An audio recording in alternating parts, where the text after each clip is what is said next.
কোন মানুষ তার পেট যদি পূর্ণ থাকে তাহলে তার মাথা কোনোদিন আল্লাহ তাআলা জ্ঞান দিয়ে পূর্ণ করে দেবেন না।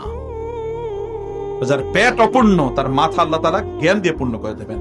সাহাবায়ে কেরামদের পেট কোনোদিনই পূর্ণ, আল্লাহ রাসূল কোনোদিন পেট ভরে খাইছে এরকম কোন রেকর্ড, কিন্তু ওই পেটে আল্লাহ সুবহানাহু ওহী দিয়ে ভর্তি করে রাখছে।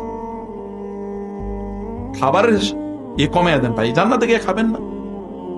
এই বোনদের প্রতি একটু করেন, এহসান করেন মহিলাদের প্রতি। সারাটা দিন রাত তারা ওইখানে বসে কেবল রান্না করবে আর আপনারা কাবে খাবেন, এগুলি কি?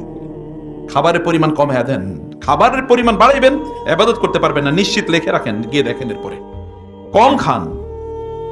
মুসলমানদের পেট বাড়ছে এরকম কোনোদিন হয়েছে নাকি?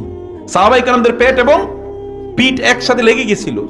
জান্নাতীদের পেট থাকবে আপনারা জানেন? জান্নাতীদের পেট থাকবে? পেটই থাকবে না, একেবারে পেট এরকম প্লেন। জান্নাতীদের পেট সহিহ হাদিস, জান্নাতের পেট একেবারে প্লেন, আর জাহান্নামীদের পেট এরকম মোটা, বিশাল বড় মটকার মতো পেট। এটা পেটটা, হ্যাঁ, বিভিন্ন কারণে অনেকের পেট বাড়ে, এসে বসে থাকে ইত্যাদি ইত্যাদি কারণে, that is a different issue, কিন্তু খায়া পেট বাড়াইছে।